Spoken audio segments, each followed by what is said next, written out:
And that independence is being taken out or undercut completely. Why are you so sure that Congress would have preferred to have the independence narrowed than not to have the agency at all? Some of my colleagues have suggested in prior cases that we shouldn't be engaged in the severability actions at all. But here you are arguing that, no, we should be doing that. Why? Are you going to be consistent?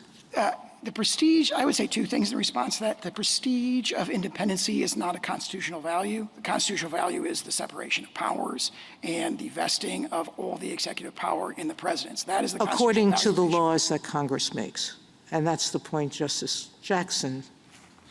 was emphasizing. You did it because you heard what we all heard when we watched this clip play out in real time this morning at the Supreme Court, and you felt the fire ignite in your chest, that combustible rage when you see the machinery of authoritarianism grinding forward with the oiled precision of a system that knows exactly what it's doing. Because Trump's lawyer stood before the highest court in the land and explicitly demanded they overturn Humphrey's executor, calling presidential removal power illimitable and saying that nearly century-old precedent must be overruled, and Justice Sotomayor watched this unfold and did what we need every person with institutional power to do in this moment, which is call out the constitutional vandalism for exactly what it represents. The stakes here are atmospheric because a win for Trump could eviscerate 90 years of Supreme Court precedent that has enabled Congress to protect FTC commissioners and other federal agencies from firings at the White House's whim, which means we are witnessing nothing less than the wholesale dismantling of the administrative state's independence, the protective membrane between expert governance and raw political vengeance being stripped away in service of what scholars are now openly calling the unitary executive theory, a once fringe legal theory which asserts that the president has unlimited power to control the actions of the 4 million people who make up the executive branch. And let me tell you why this should absolutely terrify you, if you care about democracy surviving past the next election cycle. Rebecca Slaughter isn't just another bureaucrat caught in the crossfire of partisan warfare. She represents the very principle that certain regulatory functions protecting consumers and workers, and competition itself, must be insulated from the autocratic impulses of whoever occupies the Oval Office, and Trump fired her without cause, simply stating her continued service was inconsistent with his administration's priorities, and claiming authority under Article 2 of the Constitution, which is precisely the kind of monarchical logic that the founders architected an entire system of checks and balances to prevent. Lower courts held that Slaughter's termination was illegal, since federal law stipulates a president may only remove a commissioner for inefficiency, neglect of duty, or malfeasance in office, protections intended to insulate the FTC from politics. Yet here we are watching the Supreme Court's conservative majority appear ready to let Trump fire a Federal Trade Commission member without cause, significantly limiting the independence of independent agencies. And what Justice Sotomayor understood in that courtroom was that this isn't about personnel management or executive efficiency. This is about whether we maintain any semblance of governance that isn't purely instrumental to the political projects of whichever strongman controls the executive branch. The historical parallel here should make your blood run cold, because Humphrey's executor involved William E. Humphrey, an FTC commissioner whom President Franklin Roosevelt fired over policy disagreements about economic regulation and the New Deal, even though the Federal Trade Commission Act prohibited firing a commissioner for any reason other than inefficiency, neglect of duty, or malfeasance in office. And in 1935 the Supreme Court issued a unanimous 9-0 decision, holding it was not a violation of the Constitution for the FTC Act to limit the president's removal power, which means this wasn't controversial,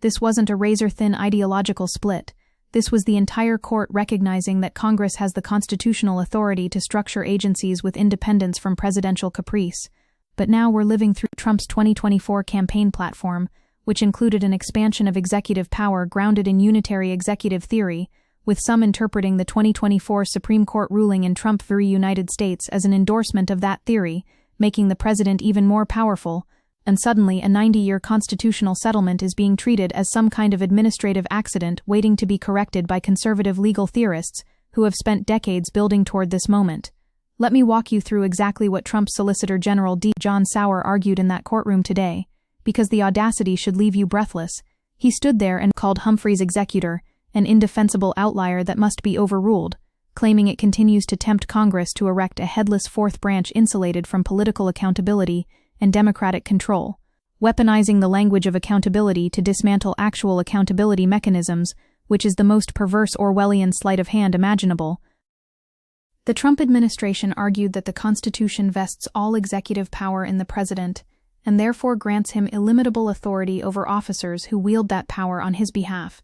And let that word marinate for a moment. Illimitable, meaning without limits, meaning absolute, meaning precisely the kind of monarchical power that the American Revolution was fought to reject. And Sotomayor wasn't having it, because she knows that when she asked Sauer if the court had ever overturned a precedent so fundamental to the standing structure of the government, Sauer claimed that Humphreys originally distorted the government's structure, which is a truly breathtaking inversion of constitutional history. The conservative justices are practically salivating to grant Trump this power, and the evidence was everywhere in oral arguments. Chief Justice John Roberts calling Humphrey's executor just a dried husk of whatever people used to think it was, which coming from Roberts is practically a judicial signal flare that he's ready to consign nearly a century of independent agency governance to the dustbin, while Justice Neil Gorsuch called Humphreys poorly reasoned and suggested there's no such thing in our constitutional order as a fourth branch that's quasi-judicial and quasi-legislative, and Roberts said the precedent has nothing to do with what the FTC looks like today,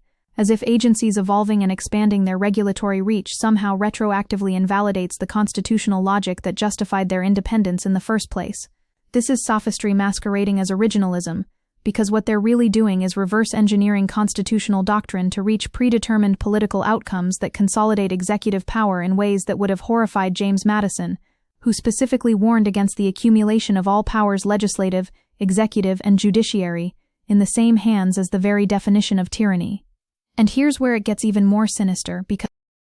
Trump has expanded his control over executive branch agencies and the civil service since taking office, ordering many of them to target his political opponents and organizations aligned with the Democratic Party, with his administration asserting under unitary executive theory a constitutional right to control and even cease enforcement of federal law, which legal experts described as claiming a constitutional power to immunize private parties to commit otherwise illegal acts with impunity, which means we're not talking about abstract constitutional theory here. We're talking about Trump's actual pattern of weaponizing government agencies against enemies and granting immunity to allies, and now he wants the Supreme Court to bless that corruption with constitutional legitimacy. The unitary executive theory is a fancy way of saying that a chief executive can rule over the executive branch like a monarch, meaning every one of its millions of employees serves at the president's beck and call. Underphoned and scholars who study democratic backsliding will tell you this is textbook authoritarian consolidation, the systematic dismantling of institutional independence that could serve as a check on executive abuse.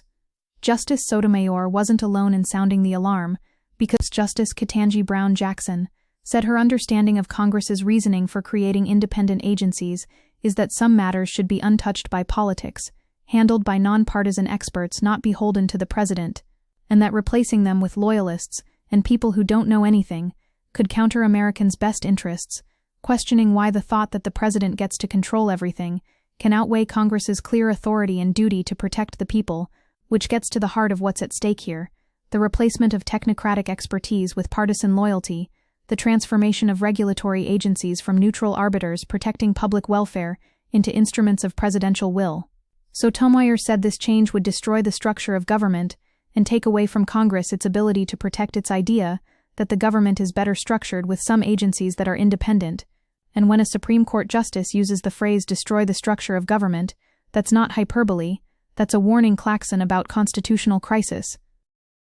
The real bombshell hiding in plain sight here is what this means for every other independent agency, because Congress has created more than 24 independent agencies that regulate many aspects of American life, from nuclear waste to telemarketing to consumer products, with removal protections that seek to shield their members from political pressure. Some 24 organizations, including the Federal Election Commission, Federal Communications Commission, and National Transportation Safety Board, are made up of members appointed by presidents for fixed terms and protected by law from removal for purely political or policy reasons, with Trump having tried to fire members of the National Labor Relations Board, Merit Systems Protection Board, Consumer Finance Protection Bureau, and Federal Reserve, which reveals the systematic nature of this assault. It's not one rogue firing, It's a comprehensive campaign to capture control of the entire regulatory apparatus. Former officials warned that agencies, including ones that protect America's workers, help ensure the safety of consumer products, and regulate civilian use of nuclear energy could fall if the court agrees,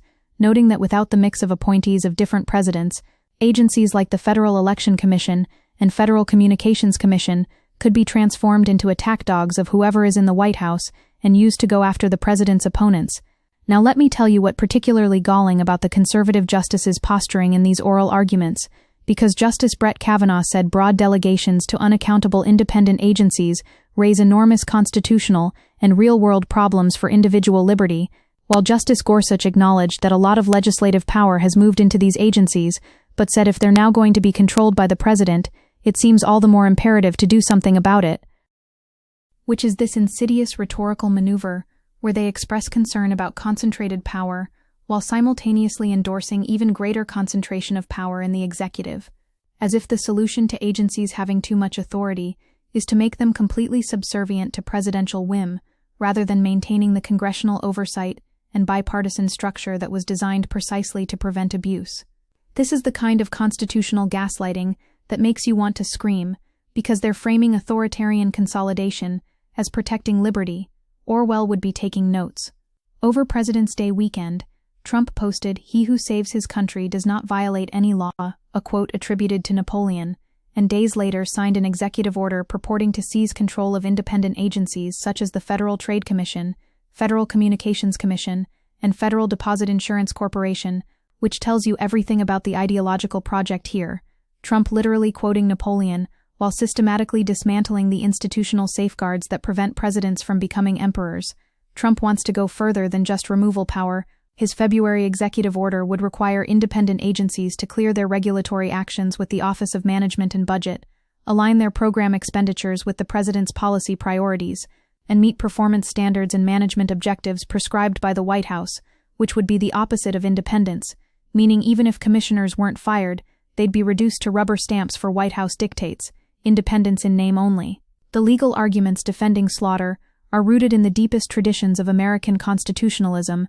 and it's worth understanding why they're correct because Slaughter pointed to a long history dating back to the founding of the United States of multi-member agencies, whose members are protected from at-will removal, noting all three branches of government have recognized this agency structure, advances the liberty interest that the separation of powers exists to protect. With Congress creating such agencies, Presidents signing into law numerous bills creating funding and empowering some 24 multi-member independent agencies, and the Supreme Court upholding those laws time and again,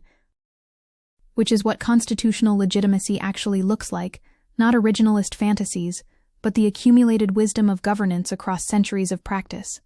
Attorney Amit Agarwal, representing Slaughter, argued that multi-member commissions with members enjoying some kind of removal protection have been part of our story since 1790, saying that if petitioners are right, then all three branches of government have been wrong from the start, which is such a devastating riposte because it exposes the radical nature of what Trump is demanding. This isn't preserving constitutional order, it's overturning it. The doctrine of stare decisis, the principle that courts should generally adhere to precedent, exists specifically to prevent exactly this kind of ideologically driven judicial revolution. Slaughter argued that stare decisis requires the court to keep Humphrey's executor and related cases in place, noting the Trump administration has not shown any special justification for overruling a 90-year-old line of precedent on which much of modern governance is based, which gets to why this Supreme Court is so dangerous. They've completely abandoned any pretense that precedent matters when it conflicts with the conservative legal movement's political project. Legal scholars noted it's happening so often with this court,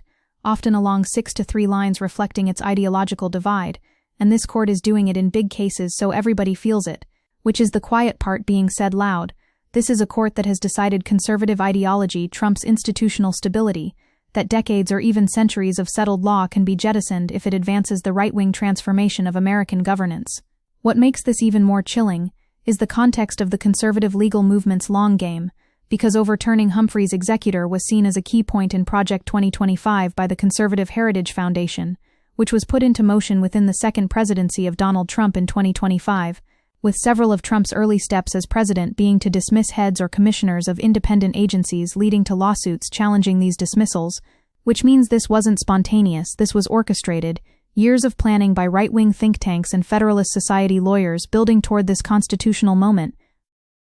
The theory originated in conservative legal circles, most notably in the Federalist Society, with the Reagan administration taking advice from Heritage Foundation's mandate for leadership to fill thousands of new political appointee positions, which traces the ideological genealogy of this power grab from Reagan through Bush through Trump, a multi-generational conservative project to reconceptualize the presidency as an elected dictatorship. The parallels to other moments of democratic erosion globally should be keeping political scientists awake at night, because common criticisms of unitary executive theory include that it could lead to more corruption and less qualified employees, with some critics pointing to countries where similar changes to a more unitary executive have resulted in democratic backsliding, or noting that the majority of democracies give their executive less power, which is what comparative politics scholars have been screaming about since Trump's first term. We're not exceptional. We're vulnerable to the same authoritarian decay that has consumed democracies from Hungary to Turkey to Venezuela, when charismatic strongmen systematically dismantle institutional constraints on executive power. Trump's campaign against agency independence is part of his undisguised effort to effectuate a radical dismantling of the checks and balances system without actually amending the Constitution, going hand in hand with his efforts to reshape the civil service, Praetorianize the military, and staff the administration from top to bottom based on personal fealty rather than qualifications and proven character, which is the full spectrum of authoritarian consolidation, not just capturing independent agencies but transforming every lever of government into an instrument of personal power. And the Supreme Court's conservative majority seems poised to bless this transformation, which should enrage anyone who cares about constitutional governance, because the 6-3 decision in September, allowing Slaughter's removal to proceed, with all 3 liberal justices dissenting, signals that the likely outcome of her case will be in Trump's favor, according to analysts, meaning the fix was in before oral arguments even happened, the conservatives telegraphing their willingness to overturn Humphrey's by allowing Trump to do exactly what the precedent prohibits while litigation proceeded. Justice Elena Kagan accused the majority of effectively overruling Humphrey's on the Supreme Court's emergency docket, without saying so explicitly or holding briefing or argument, which is procedural violence against the rule of law, making substantive constitutional changes through shadow docket machinations, rather than the transparent deliberative process that major precedent reversals demand. The economic and regulatory implications are staggering, because giving a president full control of independent agency leadership will allow him to align agency actions with the administration's agenda, bolstering power of the executive branch, while opening the door to significant policy changes following each presidential election, which sounds anodyne until you realize what it means in practice. Every 4 or 8 years, when power changes hands, regulatory agencies would be purged and reconstituted to serve whatever party controls the White House, consumer protection appearing and disappearing based on electoral cycles, antitrust enforcement waxing and waning, not based on economic evidence but political allegiance, the entire architecture of technocratic governance subordinated to partisan warfare. Government bodies set up by Congress to be independent have been a particular focus of the Trump administration. Many of those agencies wield considerable regulatory power and have long been loathed by business interests, with the U.S. Chamber of Commerce among organizations that filed a brief backing the administration,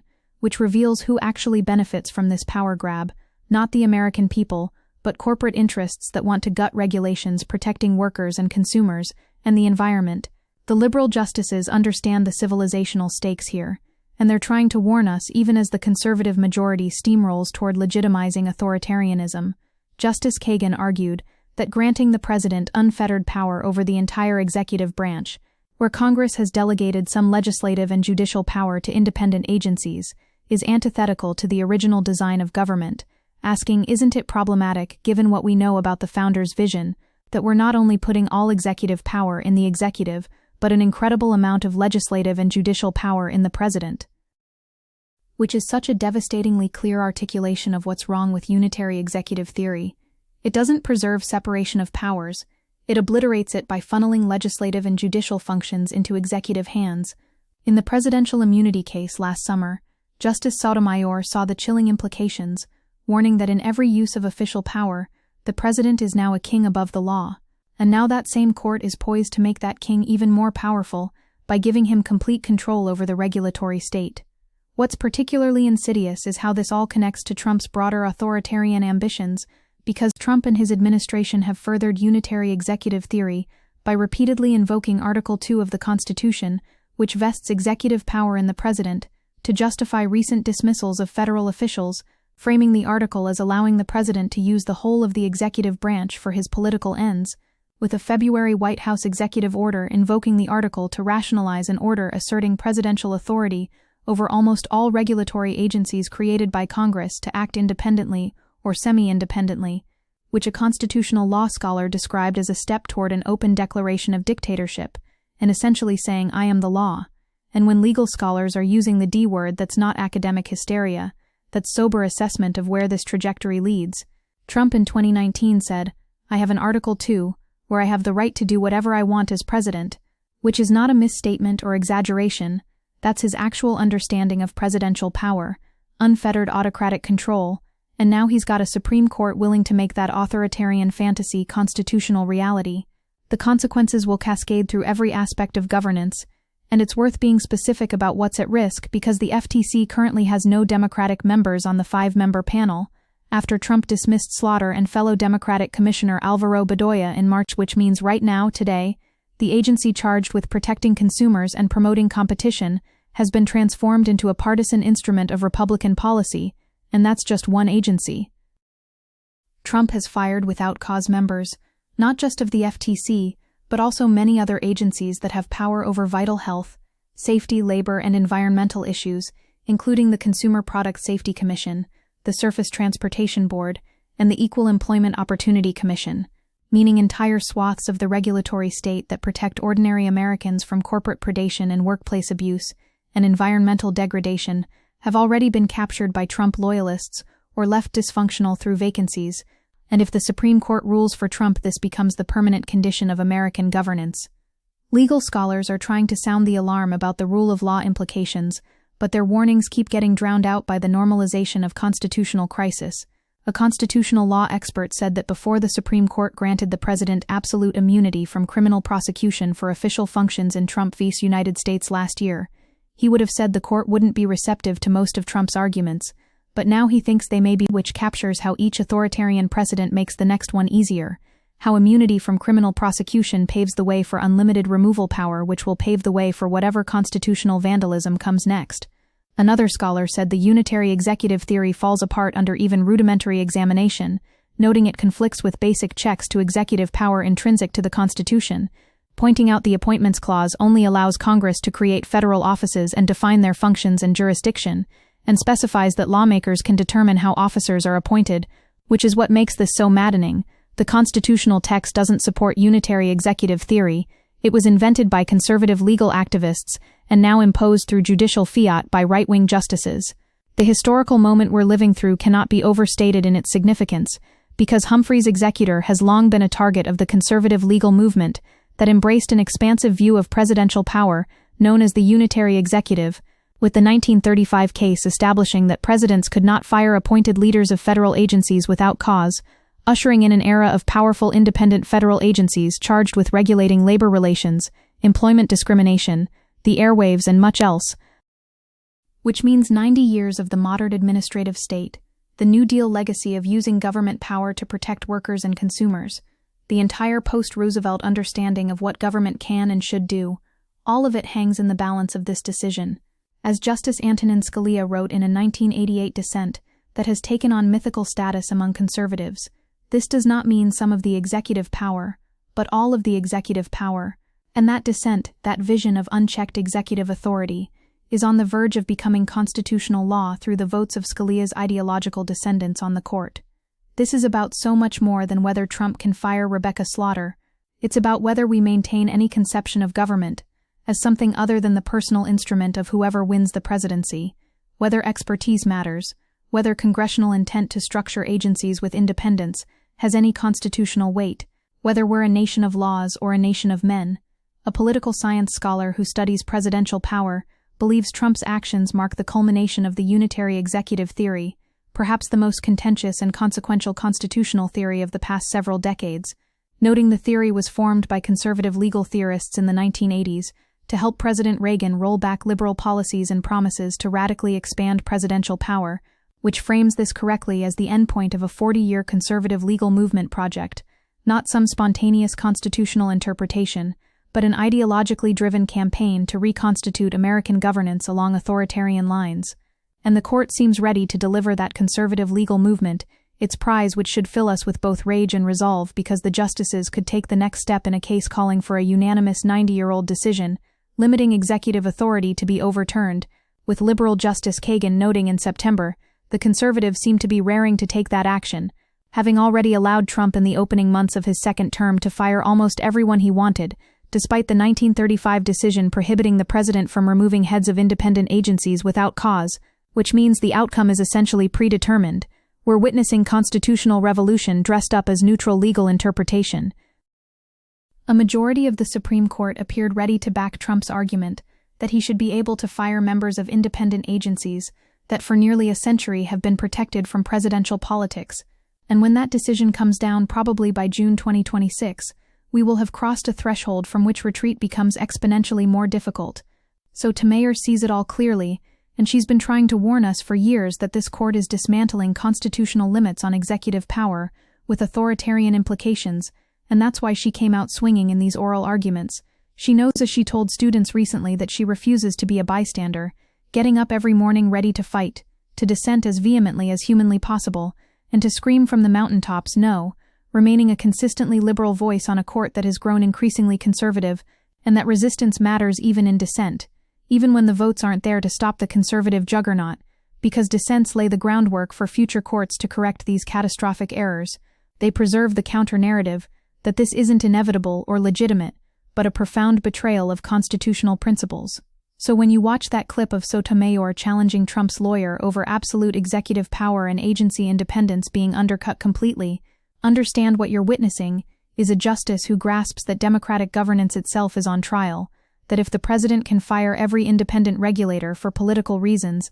then no expertise-based policymaking insulated from partisan pressure can survive, that we're hurtling toward a system where each new administration purges agencies and reshapes them into instruments of factional warfare, where the FTC becomes Trump's personal antitrust hit squad, going after media companies he dislikes and giving sweetheart treatment to billionaire allies, where the NLRB becomes a weapon to crush labor organizing, where every regulatory agency becomes corrupted by the requirement of personal loyalty to the president over fidelity to statutory mission. This is the nightmare scenario, and it's unfolding in real time, and the Supreme Court's conservative majority is about to make it constitutional law, and if that doesn't motivate you to organize and resist and prepare for what comes next, then you haven't been paying attention to how democracies die.